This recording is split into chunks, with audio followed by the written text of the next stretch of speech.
आज के इस सेशन में हम लर्न कर सकते हैं, बट उस लर्न करने के लिए हमें एक दूसरे के नैरेटिव को, एक दूसरे की बात को सुनने का हौसला रखना पड़ेगा। शुक्राने इस बात पे कि कासिम अली शाह फाउंडेशन, क्योंकि सैयद कासिम अली शाह साहब को मैं पिछले कोई 10-1 साल से जानता हूँ, एक ज़ाती उनके एक ज़ाती प्यार भी है, और जब मैं उनको काम करते हुए देखता हूँ तो मुझे भी एक सेल्फ मोटिवेशन मिलता है। मैं जब भी कासिम अली शाह फाउंडेशन की वर्किंग को देखता हूँ तो मुझे और ज़्यादा खुशी होती है, क्योंकि मेरा अपना ताल्लुक एजुकेशन की फील्ड से है, मेरा अपना ताल्लुक पढ़ने पढ़ाने की फील्ड से है।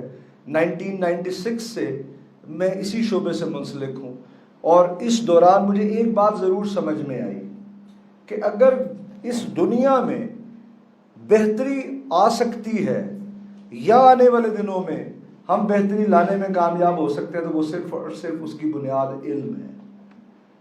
इल्म के बगैर कुछ नहीं है।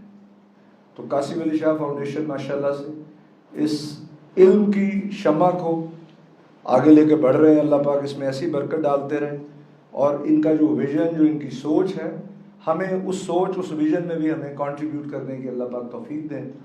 तो मैं कासिम अली शाह फाउंडेशन का भी, और स्पेशली सैयद कासिम अली शाह साहब का बहुत ज़्यादा शुक्रगुजार हूँ कि उन्होंने ये माशाल्लाह से एक बज़्म जो है, वो एक महफ़िल जो है वो सजाई है, और ये इसी तरह रवा दवा रहे, और इसी तरह सीखने सिखाने का अमल जो है वो जारी व सारी रहे।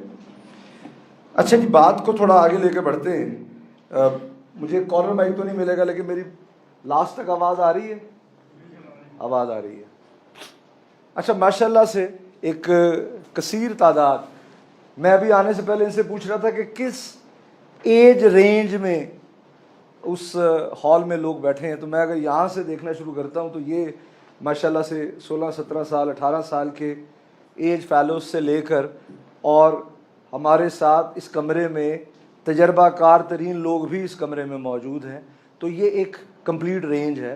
तो बड़ा इम्पॉर्टेंट है कि सेशन शुरू करने से पहले एक तो वो पैटर्न है जो मैं सोच के आया हुआ हूँ कि जाके मैंने ये बताना है, ये सुनना है, और ये पूछना है, और फिर वो 2-2.5 घंटे गुजर जाएंगे। ये 2-2.5 घंटे गुजर ही जाएंगे, बगैर सुने भी गुजर जाएंगे, और यहीं इसी तरह बैठे बैठे भी गुजर जाएंगे। लेकिन ये 2-2.5 फ्रूटफुल हो जाएं, द मोस्ट इम्पॉर्टेंट इज कि हम इसको फ्रूटफुल कर लें, और जब हम यहाँ से उठें तो हम कुछ ना कुछ एक दूसरे से सीख के कुछ ना कुछ वैल्यू ऐड करके इस कमरे में से बाहर जाएं।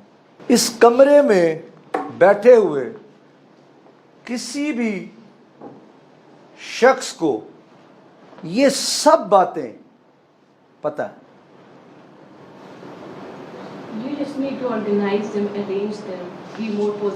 कोई ऐसा नहीं है इस कमरे में, मैं अगर अभी एक लिस्ट डाउन करना शुरू करूं कि किस किस तरह के चैलेंजेस आते हैं, किस किस तरह के एडवेंचर्स आते हैं, क्या क्या चैलेंजेस किस किस तरह से अपॉर्चुनिटी में कन्वर्ट हो सकते हैं, मैं ये बात दावे से कह सकता हूं कि इस कमरे में वो जो भाई साहब कॉर्नर पे बैठे हैं, वहाँ से लेकर यहाँ तक जो मेरी बहन बैठी हैं, इन सब को ये पता है, सुन रखी हैं और जानते हैं।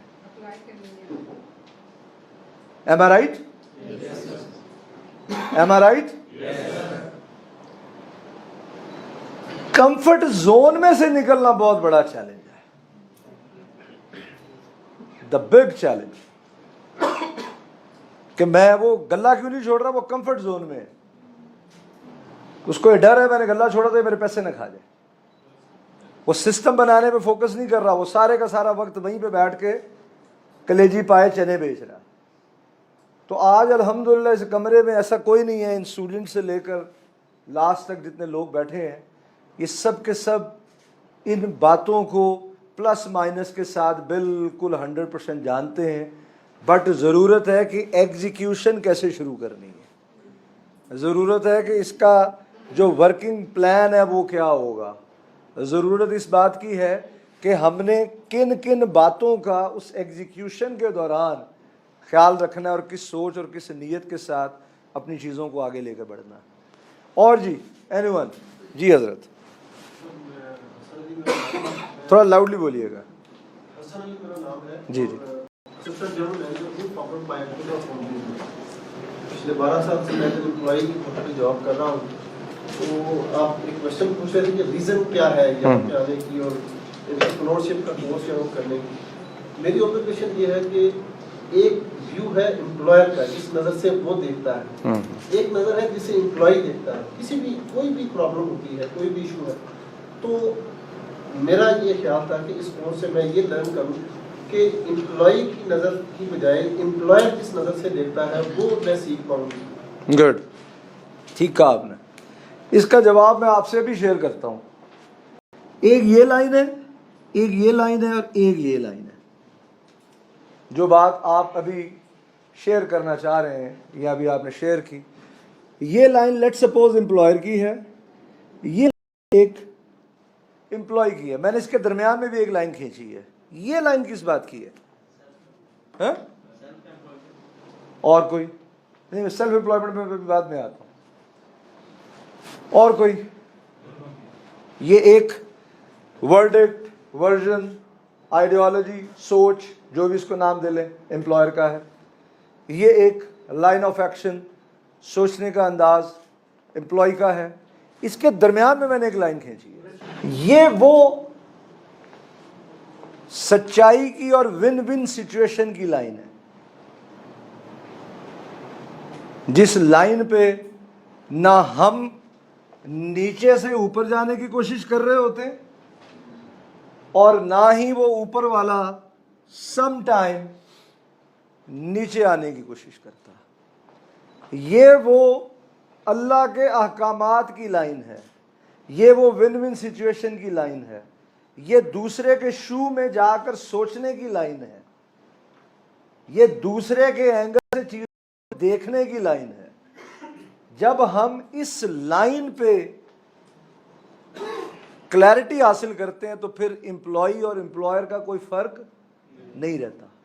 सम टाइम हम हर वक्त एज एन एम्प्लॉय सोचते रहते हैं और जो इस कमरे में एम्प्लॉयर बैठे हैं वो हर वक्त यहीं पे अपने आप को फंसा के रखते हैं। वो उस एम्प्लॉय के शू में जाके सोचते ही नहीं है कि इसके क्या चैलेंजेस हैं।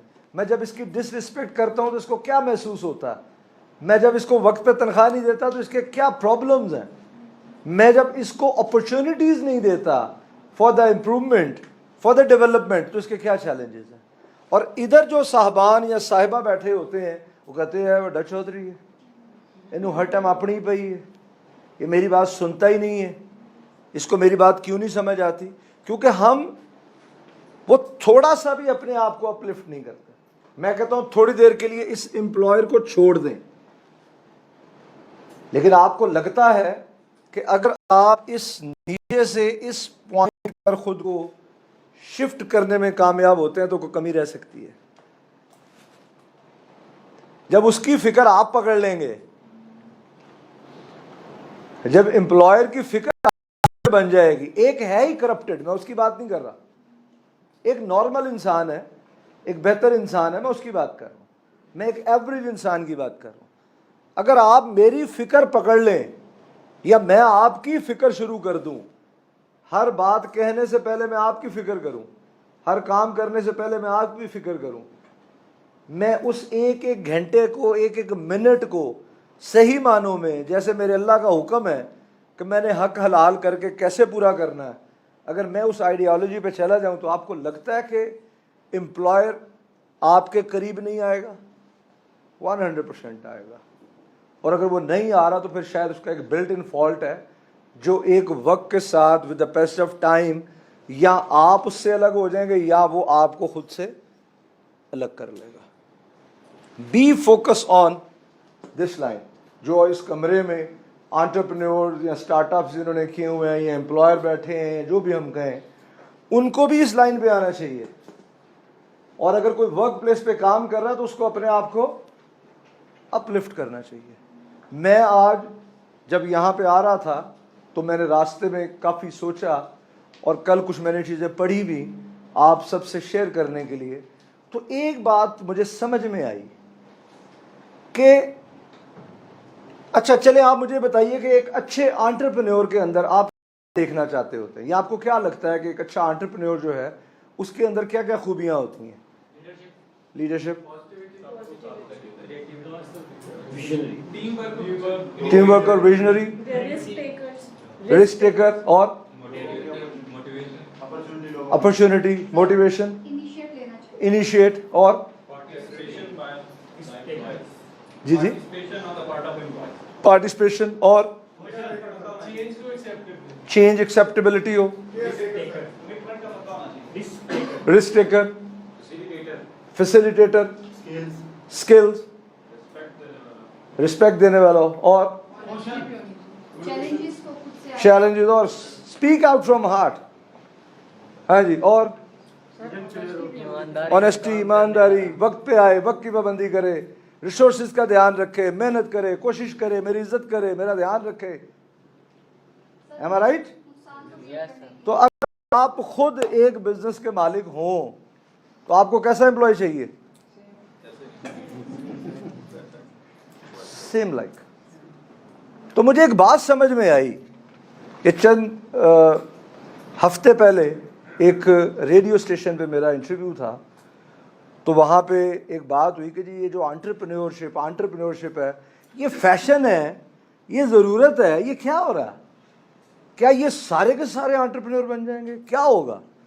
मैंने कहा बात ये है कि अगर एक एंटरप्रेन्योर के अंदर 10 एसेंशियल क्वालिटीज़ की रिक्वायरमेंट है, 10 एसेंशियल क्वालिटीज़ की रिक्वायरमेंट है, तो उन 10 में से 9 एक बेस्ट एम्प्लॉय की रिक्वायरमेंट्स भी हैं। शायद एक वजह बचती है उस एम्प्लॉय में और उस एंटरप्रेन्योर के अंदर कि उसने पैसे लगाए और उसने पैसे नहीं लगाए। प्रॉब्लम कहाँ है? प्रॉब्लम यहाँ है कि हम अपनी वर्क प्लेस पे भी एक एंटरप्रेन्योर की तरह नहीं सोचते। ये एक माइंड सेट है।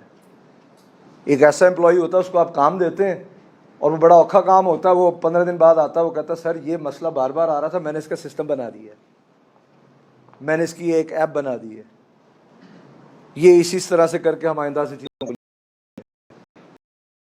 तो उन 10 में से 9 तो जो आपके ऑफिस में best employee of the month जिसको प्राइज मिलता होगा, वो उमेदा प्राइज नहीं, जिन्हें उन्हें क्या कि ये मैंने पत्थर फेंका पानी में तो ये नीचे क्यों गया।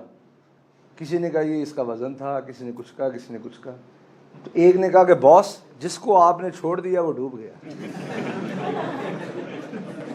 ठीक है ना, मैं उसकी बात नहीं कर रहा, ना मैं ऐसे एम्प्लॉय की बात कर रहा हूँ, ना मैं ऐसे एंटरप्रेन्योर की बात कर रहा हूँ।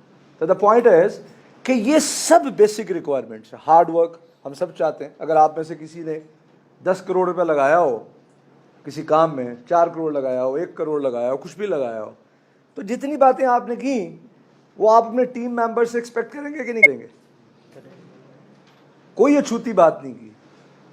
ये सब की सब वो बातें हैं जो आप समझते हैं एक एंटरप्रेन्योर में होनी चाहिए। तो मैं समझता हूं कि उससे भी पहले आप आज जहां पे भी हैं, इंशाअल्लाह अल्लाह करे, क्योंकि आज हमारे मुल्क को एंटरप्रेन्योर्स की ज़रूरत है, आज हमारे मुल्क के बिजनेसेस को इस्टेब्लिश होने की ज़रूरत है। मैंने आते ही किस बात पे शुक्र अदा किया कि आज अगर हम इस कमरे में बैठे हैं तो शुक्र है कि आज भी लाहौर जैसे शहर में, पंजाब में सीखने सिखाने का शौक़ है। आज भी लोग अपनी एनर्जी, शुक्र है कि सीखने सिखाने पे लगाने के लिए तैयार है। तो जो हम बात कर रहे थे अभी कि एक एंटरप्रेन्योर, तो एक बात तो हमें अभी समझ में आई कि common sense, basic needs, basic essential requirements जो हैं वो मिलती जुलती हैं। एक अच्छा एम्प्लॉय वो होता है जो करता है, वो अपने, अच्छा आप मुझे बताइए, आप सारे मुख्तलिफ ऑफिस में काम करते हैं, आपके अपने ऑफिस में ऐसे लोग हैं जो फाइल दबा के रखते हैं? होते हैं नहीं होते? वो अपने, हालांकि वो एम्प्लॉय हैं लेकिन वो फाइल दबा के बैठे होते हैं। ये एक माइंड सेट है। तो आज बेसिकली जो हम सब यहाँ इकट्ठे हुए हैं, एक तो हम एग्जीक्यूशन प्लान की तरफ बात करेंगे नंबर 1, नंबर 2, हम जिन बातों को जानते हैं उन बातों को मज़ीद पॉलिश करने की कोशिश करेंगे। तो आज ज़रूरत इस बात की है कि जो कॉमन सेंस है, जो बेसिक नीड है, उस कॉमन सेंस को, उस बेसिक नीड को सबसे पहले हम अपनी लाइफ में लेकर आएँ। क्या मेरे घर में सिस्टम है? क्या जहाँ पे मैं जॉब कर रहा हूँ इस वक्त, या जहाँ पे बिजनेस चल रहा है, उसमें सिस्टम है? क्या मैं खुद से as an employee, as a member, मेरी अपनी क्या कंट्रीब्यूशन है और मैं खुद किस तरह से चीज़ों को लेकर चल रहा हूँ? मॉडर्न वर्ल्ड में बहुत ज़्यादा अपॉर्चुनिटीज़ आ गई हैं। मेरे पास आइडिया है, आपके पास पैसा है, तो हम उसको एग्जीक्यूट कर सकते हैं, नंबर 1। नंबर 2, मैंने बताया कि ये एक माइंडसेट है। इसके लिए पैसा कितना है कितना नहीं है ये बाद की बात है। बट अगर मेरे पास, अभी जब हम थोड़ी देर में डिस्कस करेंगे थोड़ा टाइप्स ऑफ एंटरप्रेन्योर्स के हवाले से, तो जो आप बात करें वो भी उनमें से एक टाइप में वो फॉल करता। तो सब बात ये पैदा होती है कि क्या हम किस माइंडसेट के साथ चीज़ों को लेकर चलना चाहते हैं। ज़रूरी नहीं कि सारे के सारे इस दुनिया में स्टार्टअप्स करने आए हैं, काम भी तो किसी ने करना। और ये भी ज़रूरी कि नहीं कि सारे के सारे एंटरप्रेन्योर बनने के लिए आए हैं इस दुनिया में। बट हमें अपने ख्वाबों को ज़रूर पहचानना है, हमें अपनी सोच को ज़रूर पहचानना है। तो अगर हमारे पास आइडिया ही नहीं है, हमारे पास सोच ही नहीं है, हमारे पास डायरेक्शन ही नहीं है, तो फिर लाइफ में कुछ भी नहीं है।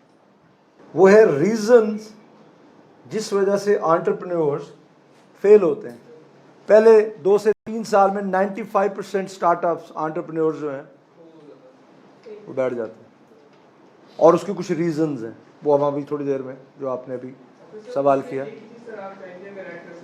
वो ये कि होता है कि पहला स्टार्टअप फेलियर पे हो गया तो क्या उसके बाद कितनी अपॉर्चुनिटी के वो जितनी मर्जी अपॉर्चुनिटीज, जितनी मर्जी, उम्र के 60वें साल के हिस्से में भी हैं, डू इट। जो आप करना चाहते हैं, जो आप करना चाहते हैं। एक है कि मेरी ख्वाहिश है कि मैं प्राइम मिनिस्टर बन जाऊं, तो ये काफ़ी नहीं है।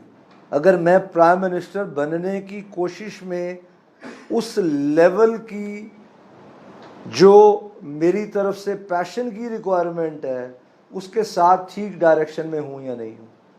आप में से मांझी मूवी किस किस ने देखी है? मांझी नाम ही है ना? नहीं, जुमानजी और है, वो तो जू वाली है। इंडियन मूवी है मांझी, आप में से अक्सर लोगों ने देखी। वो एक पहाड़ तोड़ना शुरू करता और उसकी एज कोई 50-60 साल से ऊपर की एज है, और वो पहाड़ तोड़ना शुरू करता है और पूरे इंडिया का मीडिया वहाँ कहता है कि तुम उम्र के किस हिस्से में हो और किस काम पे लगे हुए हो, तो ये तो तुम्हारी ज़िंदगी में पूरा ही नहीं होगा। जब ख्वाब होते हैं ना, तो अगर वाकई इस लेवल के हो तो फिर सब हो जाता है। फिर आपकी ज़िंदगी में हो, आपकी औलाद आके करे, उसकी औलाद आके करे, वो चीज़ें चलती रहती हैं, मगर उसने अपने हिस्से का काम शुरू कर दिया। तो डिसीजन लेने के लिए, कदम उठाने के लिए कोई भी एज नहीं है। मैंने 16 साल एक ऑर्गेनाइजेशन में काम किया और 16 साल के बाद मैंने उस ऑर्गेनाइजेशन को छोड़ा।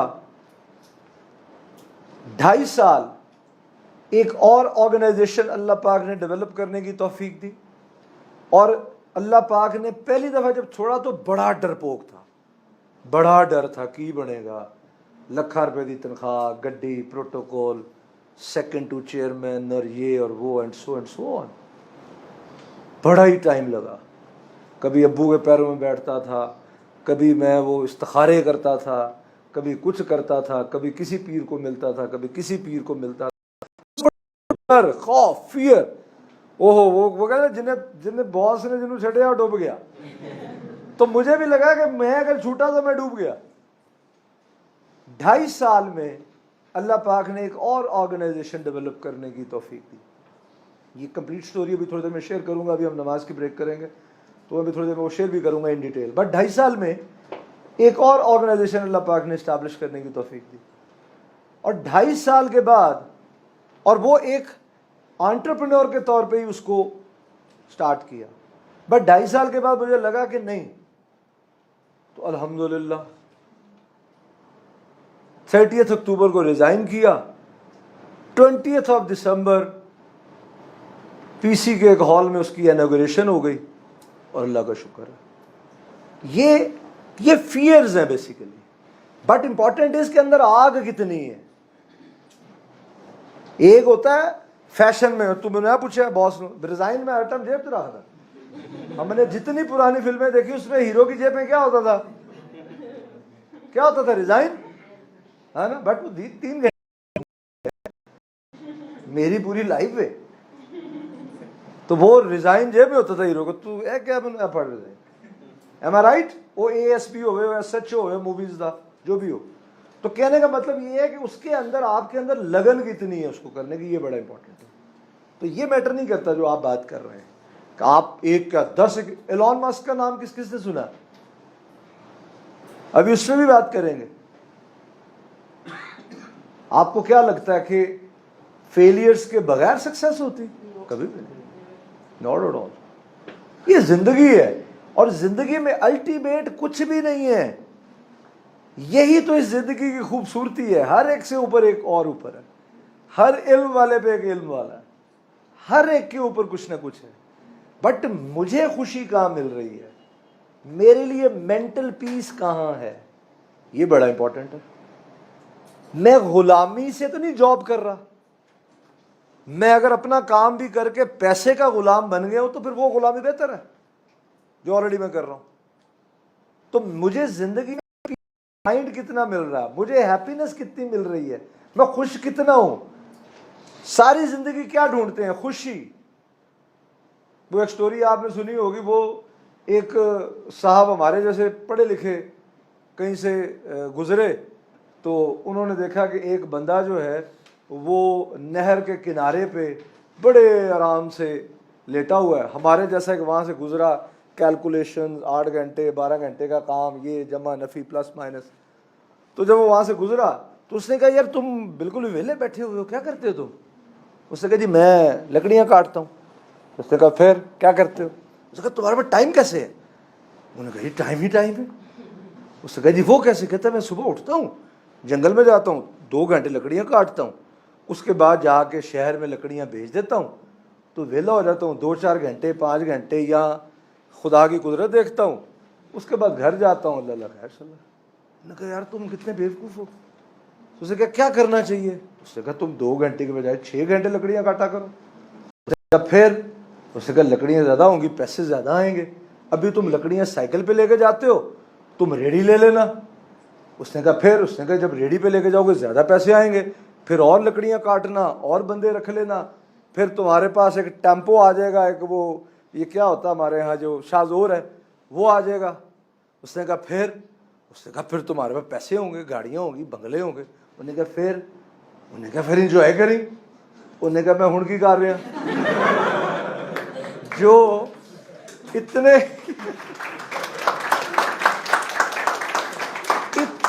बड़े, हाँ अगर मेहनत करना, पागलों की तरह काम करना, एक टांग पे खड़े होकर काम करने में आपको एंजॉयमेंट मिलती है तो डू इट नाउ। लेकिन अगर आपको उसमें एंजॉयमेंट मिलती ही नहीं है तो फिर किस चक्कर में भाग रहे हो भाई। तो इंसान की सबसे बड़ी जो रिक्वायरमेंट होती है वो पीस की है, पीस ऑफ माइंड की है, वो हैप्पीनेस की है। तो उसको देखना, क्या अपना नहीं लाल करना। सर लेकिन है थोड़ा सा इतराज जी जी कि उसको ये भी समझना चाहिए, बेशक पीस इज द प्रायोरिटी, लेकिन उसको समझना चाहिए कि अभी उसके पास एक रेडी भी नहीं है। जो पीस उसको शाहजोर में बैठ के रोज सकता है, वो उसको अभी जो वो उठा के लेके जा रहे हैं लकड़ियाँ, उससे ज्यादा बस एक मिनट, मैं आपको एक बात बताऊँ। मैं ना कलमा चौक में, उस इंस्टीट्यूट का जिक्र हम ब्रेक से वापस आएंगे तो मैं करूँगा। मैं कलमा चौक में जब उस इंस्टीट्यूट में काम करता था ना, तो शायद आप में से कुछ पुराने लोगों को पता हो, शायद अब भी होता हो, कि जुमेरात के जुमेरात ना रेडियो की एक रेस लगती थी जो ये शाहजहाँ से निकलती थी और कसूर जाती थी। वो जानता, गधा रेडी की है, अभी भी लगती है जुमेरात की। अब पता नहीं जुमेरात को लगती कब लगती। तो वो उस कैंपस के बाहर एक छोटा सा लॉन था, ग्रीन बेल्ट। अब तो वो खैर फिरोजपुर रोड बड़ा डबल हो गया, बड़ा लशपश हो गया। तो हम सम टाइम वहाँ से फारिग होकर बाहर बैठते थे। यकीन करें, उस गधा रेडी चलाने वाले की जो खुशी ईद नहीं होती थी, मैं आपसे शेयर नहीं कर सकता। ज़रूरी नहीं है कि जिसमें मुझे खुशी मिल रही है आपको भी मिले। कामयाबी जो है वो यूनिवर्सल होनी चाहिए, ये इम्पोर्टेंट है। कामयाबी ये नहीं कि मैं इनकी जेब काट के कामयाब हो रहा हूँ, ये बिल्कुल कामयाबी नहीं है। कामयाबी ये नहीं है कि मैं इनको मिलावट शुदा चीज़ें खिला के सक्सेसफुल हो रहा हूँ, मैं मिलावट शुदा तालीम दे रहा हूँ, ये बिल्कुल कामयाबी नहीं है। पैसा भी कामयाबी नहीं है।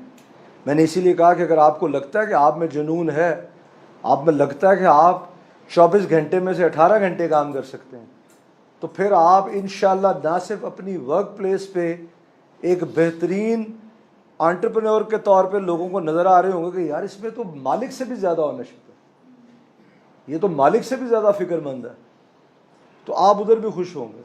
और अगर आप अपना, हाँ ज़रूरत आज ज़रूर है, इसमें कोई दूसरी राय नहीं है कि महीने बाद हम वेट कर रहे हैं कि हमारे अकाउंट में सैलरी ट्रांसफ़र हो और महीने बाद हमने किसी दूसरे के अकाउंट में सैलरी ट्रांसफ़र कर देंगे, फ़र्क बड़ा है।